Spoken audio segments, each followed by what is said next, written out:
Welcome back. You're still tuned in to Salam Media. The time is 8:45, and you're still tuned in to News and Views with myself, Salalo Makwidiri.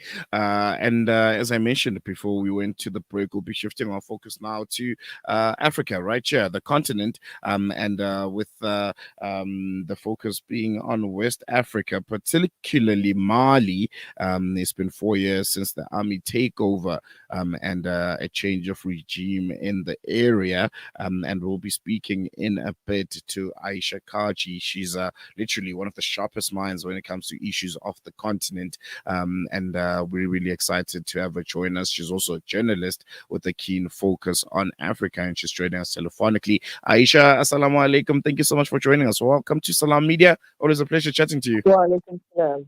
Wa alaikum salam. Thanks for having me on the show.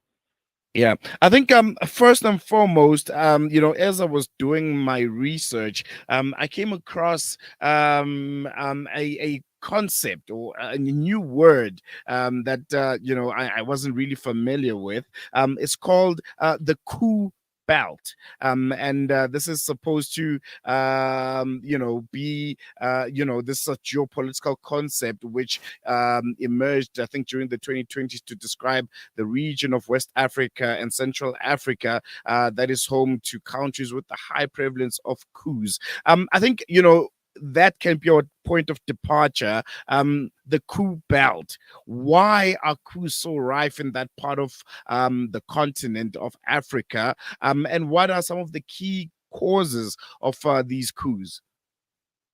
Okay, so I think firstly, West Africa has been prone to coups even before the 2020s. Certainly, in the 50s and 60s, after the first independence movements had taken power, there were attempts at coups right through to around the 1980s, 1990s. And the reasons for these and the reasons for the spate of recent coups in the last 4 or 5 years are quite similar. Firstly, although many of the governments elected through, election processes, through so-called democratic processes, have been civilian governments, they have largely across the countries that we're talking about, countries like Mali, Burkina Faso, Gabon, Niger, etc., they have something in common when it comes to the electoral processes and the election of civilian leaders. That common thread has been, on the one hand, widespread corruption, and on the other hand, lots of interference by the former colonial power. In many instances, that has been France. Okay, and in some instances, more recently, the outside interference has been from the US and other so-called Western democracies. So we need to take that on board. Secondly, on the corruption issue, we have a situation in many of these countries where there has been consolidation of power in the hands of one big man president, or consolidation of power in the hands of one presidential family. And therefore, there has been a lot of corruption and nepotism linked to that. Okay, so we need to understand that is why many populations are sick and tired of the corruption in their governance. They're sick and tired of the outside interference in their governments. And then that is why they have, in recent years particularly, welcomed the coups by military-led officers. I am not condoning those coups. Please don't get me wrong. I'm giving the reasons why civilian populations have welcomed them. You've got instances where, you've got octogenarian presidents, octogenarian and septuagenarian leaders, old people who have amassed huge amounts of power over the time they've been in power, huge amounts of money, much of it, invested in real estate in places like Paris and other capitals in Western nations.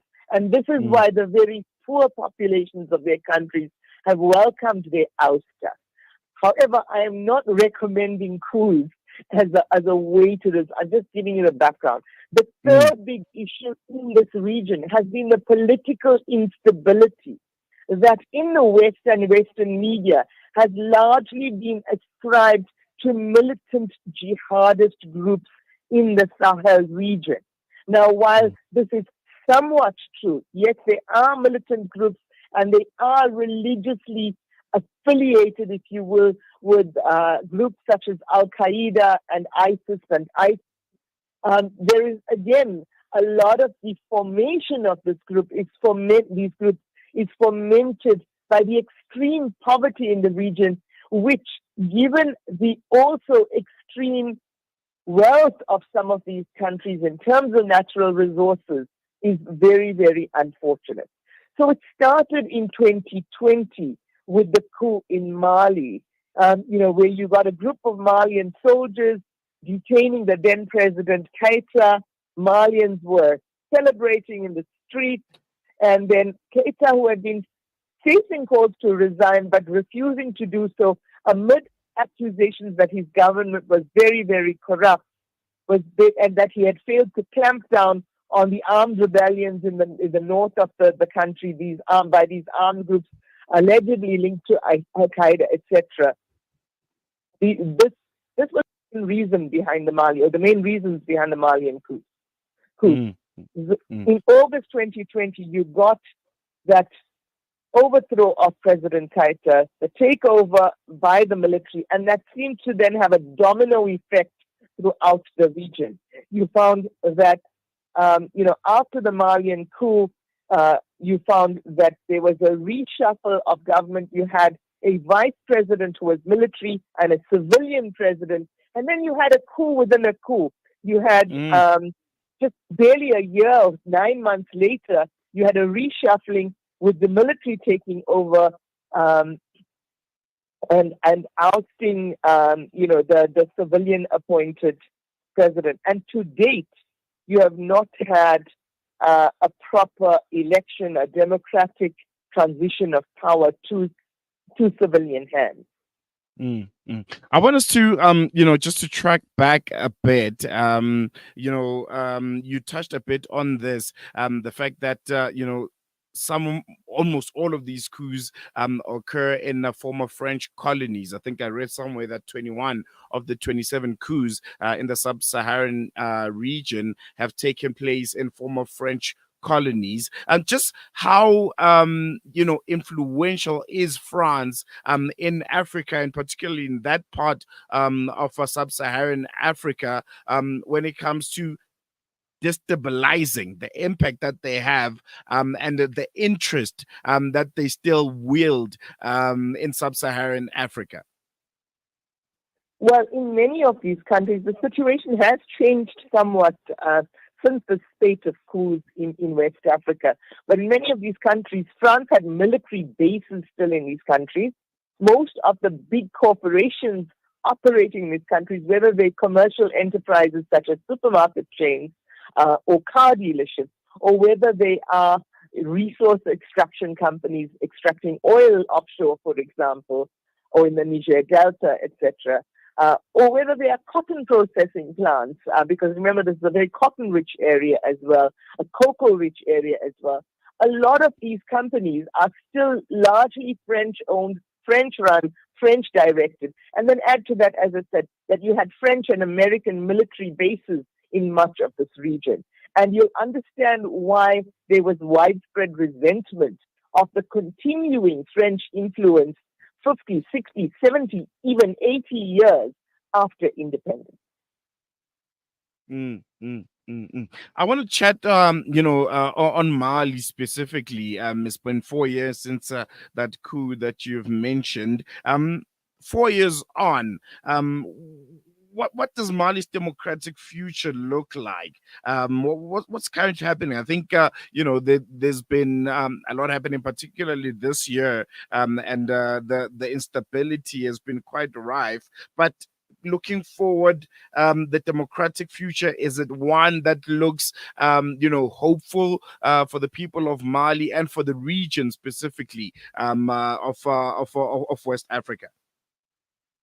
Mali is currently in a shambles when it comes to both its politics and its security and stability situation. there are many, many armed groups in the north.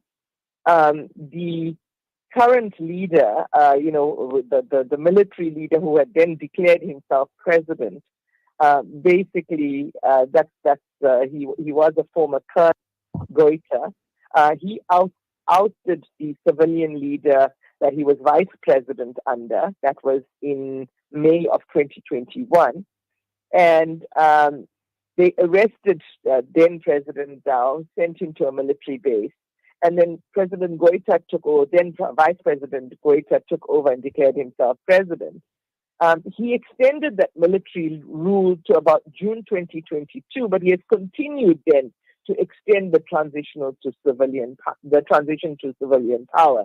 So he has basically kept on repeatedly postponing any attempt to transfer power back into civilian hands.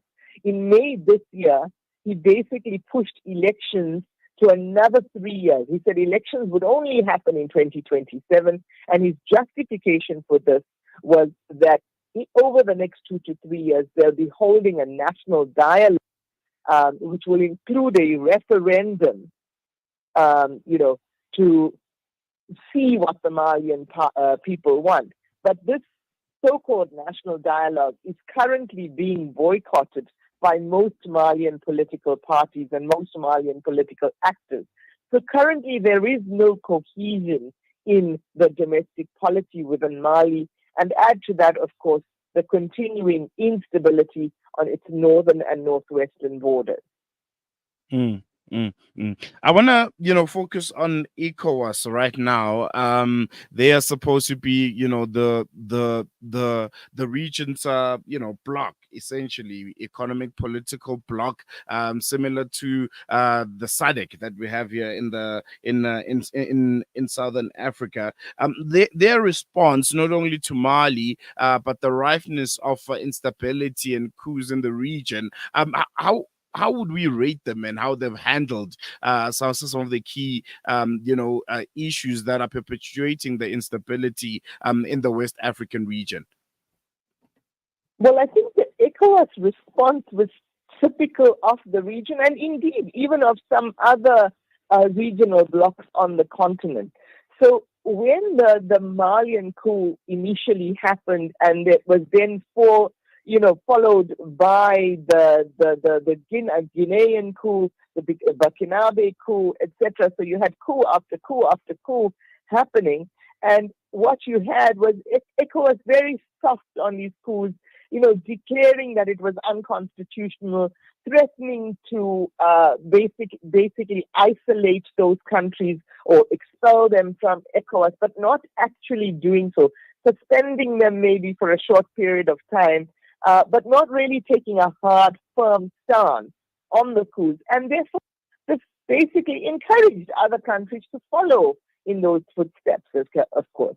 And then suddenly, last year then, with a new, president of ECOWAS, an attempt to go hardline was basically met with several countries in the region saying, well, if Nigeria's President Tinubu is going to take a hard line on ECOWAS, we'll form our own regional alliance. And that was then the Alliance of Sahel States, which was initially formed by Mali and Burkina Faso, and then joined by a couple of...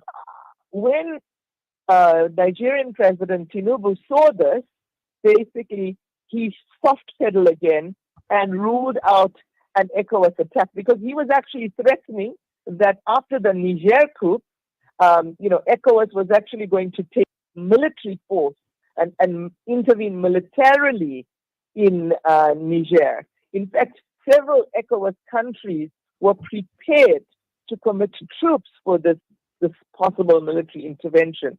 But when the AES, the Association of Sahel States, was formed, then ECOWAS backpedaled and ruled out a military intervention. But, this is very, very typical of ECOWAS.